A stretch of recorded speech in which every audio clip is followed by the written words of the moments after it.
अलबेले किस्सों की दास्तां के सिलसिले शुरू हुए, बनके कहानियां कहानियां।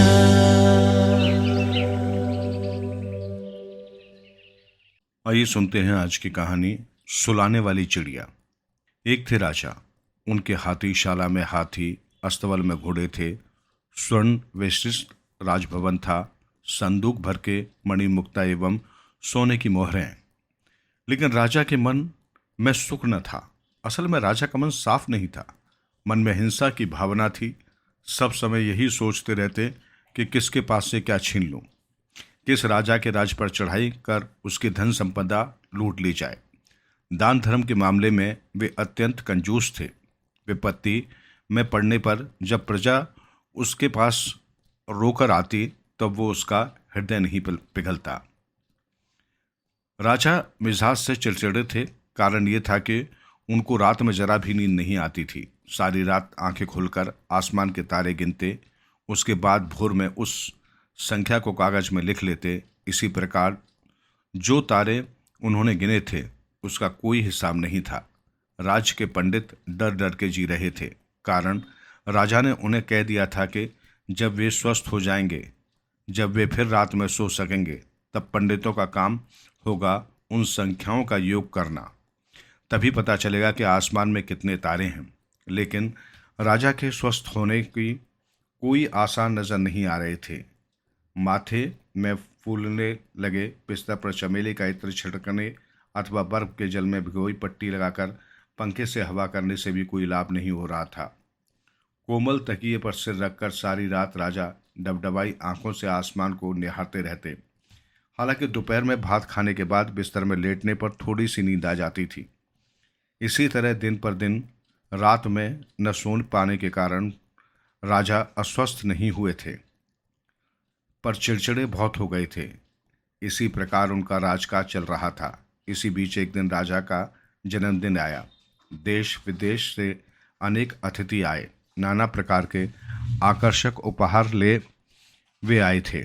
कोई पन्ना एवं प्रवाल से सजा मुकुट लाया था, किसी ने गोल गोल सफ़ेद मुक्ता का हार दिया, कोई हीरे का कुंडल लाया था और कोई सोने की जरी वाली पोशाक लेकर आया था।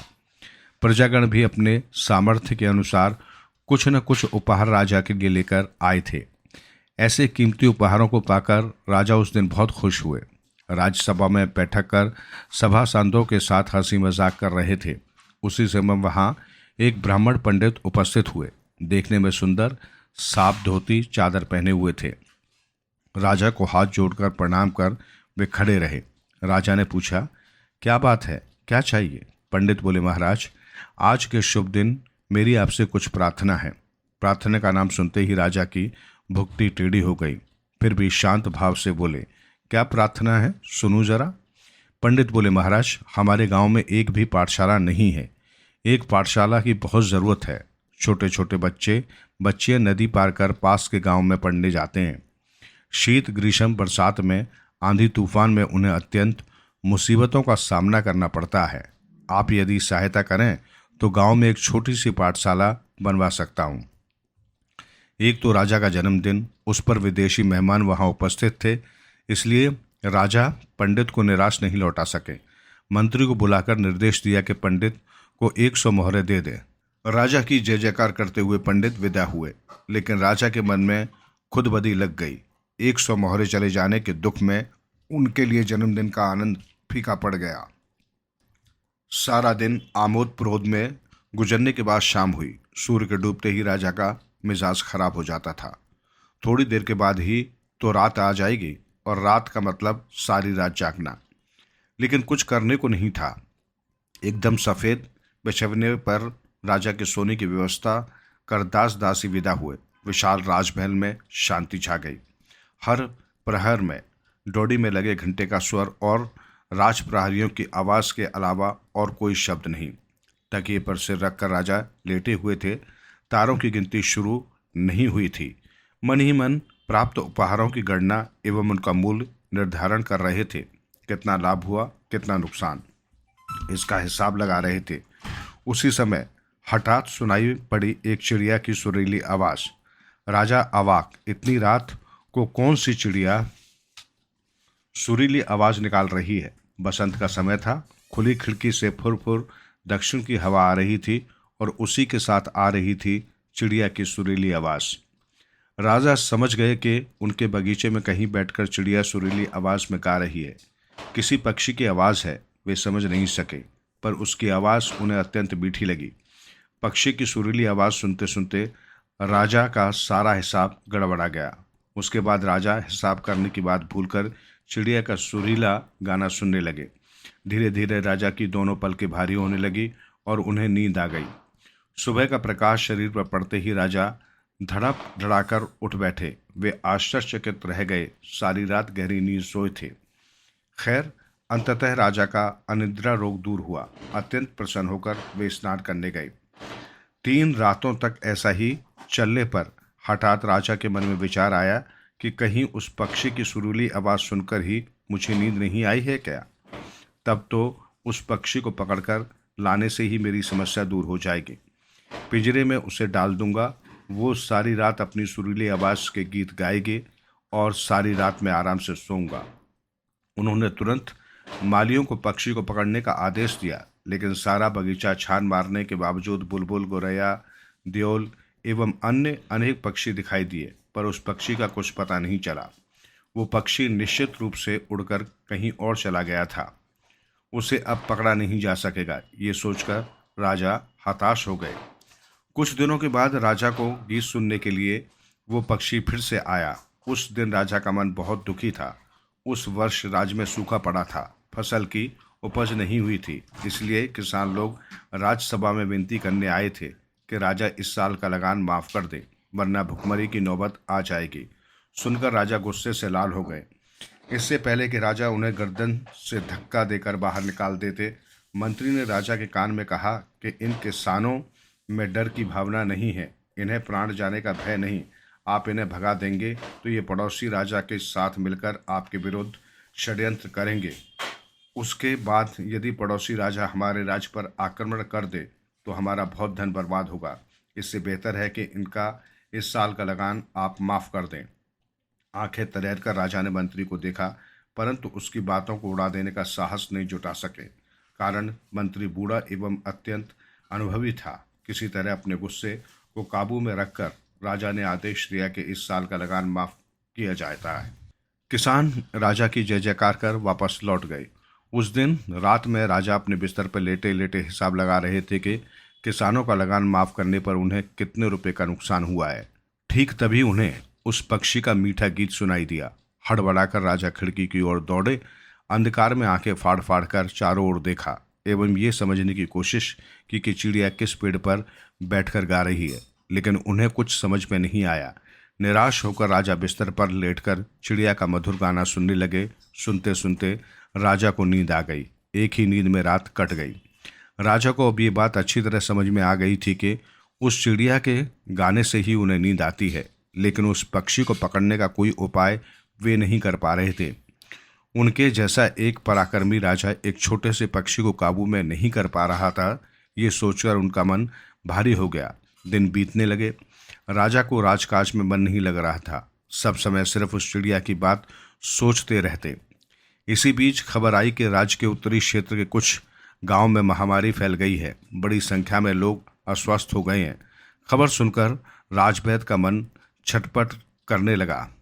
उनकी बड़ी इच्छा थी कि और कुछ चिकित्सकों को लेकर स्वयं वहां जाएंगे और लोगों की चिकित्सा करेंगे, किंतु उसके लिए तो राजा की अनुमति चाहिए। उस दिन वृद्ध राजवैद्य ने राजसभा में हाथ जोड़कर कहा, महाराज, उत्तर क्षेत्र के गांव में अच्छे चिकित्सकों की ज़रूरत है।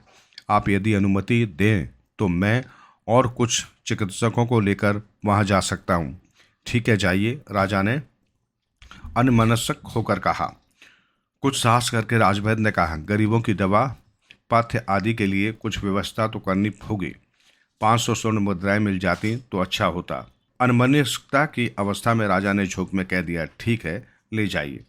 लेकिन तुरंत वे चौंक पड़े कि हाय, ये क्या कह दिया। परंतु भरी राजसभा में सबके सामने बताने के बाद बात को वापस लेना उनके लिए संभव नहीं हुआ। 500 स्वर्ण मुद्राएं लेकर राजवैद्य रवाना हुए। उसके बाद राजा का मन मिजाज एकदम बिगड़ गया। राजकाज बीच में ही छोड़कर वे अपने कमरे में आ गए। सारा दिन गुस्से में रहे। बात बेबात दास-दासियों को राजा के गुस्से का भाजन बनना पड़ा। रात में अपने बिस्तर पर लेटकर राजा ने निश्चय किया कि उस चिड़िया के बारे में अब वे नहीं सोचेंगे। पक्षी के बारे में सोचने के कारण ही आज उनका इतना नुकसान हुआ है। ठीक उसी समय पक्षी के गाने की आवाज़ आई और अधिक चिंता भावना करने का अवसर ही नहीं मिला। राजा को धीरे धीरे नींद आ गई। दूसरे दिन सुबह उठकर राजा ने अपने मंत्री को बता दिया कि वे आज राज्यसभा में नहीं जाएंगे। उसके बाद दरवाज़ा बंद कर चिंता करने बैठे। वे सोचने लगे कि ये चिड़िया क्यों आती है, कब आती है। उनके मस्तिष्क में एक संदेह ने जन्म लिया। सारा दिन सोचने के उपरांत उन्होंने निश्चय किया कि परीक्षा करके वे देखेंगे। राजा राज्यसभा में बैठे हुए थे। मंत्री, सेनापति सब उपस्थित थे। कुछ सिपाहियों ने एक चोर को राजा के सामने उपस्थित किया। चोर एक व्यापारी के घर में सेंध काटकर घुसा था। रंगे हाथों पकड़ा गया। व्यापारी का इल्जाम खत्म होने पर राजा ने चोर से पूछा, तुम्हें कुछ कहना है? चोर के वस्त्र जगह जगह से फटे हुए थे, शरीर हड्डी का ढांचा मात्र था। उसने हाथ जोड़कर कहा, महाराज, मैं पैसे से कुम्हार हूँ। गत वर्ष बाढ़ में मेरा घर चाक सब बह गया था। इतने पैसे नहीं थे कि कोई नया काम कर सकूं, इसलिए पेट की खातिर चोरी करने गया था। राजा मौन रहकर कुछ सोचते रहे, फिर बोले, ठीक है, मैं तुम्हें 50 स्वर्ण मुद्राएं दे रहा हूँ। तुम घर बनाओ, नई चाक खरीदो। 1 माह के बाद अपने हाथ से बनाई मिट्टी की वस्तुएं मुझे लाकर दिखाना। और हाँ, फिर यदि चोरी की तो कठिन सजा मिलेगी। सारी राज्यसभा आश्चर्यचकित, मंत्री स्तंभित। राजा को साष्टांग प्रणाम कर स्वर्ण मुद्राएं लेकर चोर ने विदा ली। उस दिन पक्षी का गाना सुनकर रात भर गहरी नींद सोए राजा। दूसरे दिन राजा ने आदेश दिया, जिन गांवों में जल का अभाव है वहां पोखर खुदवा दिए जाएं। उसके बाद वाले दिन गरीब किसान मजदूरों को चावल दाल दिया गया। इस तरह दिन पर दिन चलता रहा। राज्य के प्रत्येक गांव में राजा ने पाठशाला बनवा दी। पंडितों को राजकोष से भत्ता दिया जाने लगा। लोगों की चिकित्सा के लिए प्रत्येक गांव में चिकित्सकों की व्यवस्था करवा दी गई। बाढ़ में, सूखा में राज्य का भंडार खोल दिया जाता। किसी के प्रति अगर अन्याय हुआ है तो राजा के पास जाने से उसे निराशा नहीं होती थी। सारे राज्य में सुख समृद्धि की बहार थी।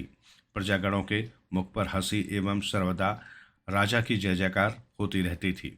इस तरह से पूरा 1 साल बीत गया। एक दिन सुबह के समय नींद से उठकर हठात राजा के मन में एक बात आई कि गाना गाने वाले पक्षी तो अब आ नहीं रहा। अंतिम बार पक्षी ने कब गाना सुनाया था राजा याद नहीं कर पाया। असल में सारा दिन प्रजा का अभाव अभियोग सुनकर, उनकी समस्याओं का समाधान कर, उनका आशीर्वाद लेकर जब वे अपने कमरे में जाते थे तब उनका सारा शरीर अत्यंत थका हुआ एवं मन शांति से भरा होता था। बिस्तर पर लेटते ही उनकी आंखों में नींद आ जाती थी। वो पक्षी उन्हें छोड़कर कब दूसरे राज्य के लिए उड़ गया वे समझ ही नहीं सके।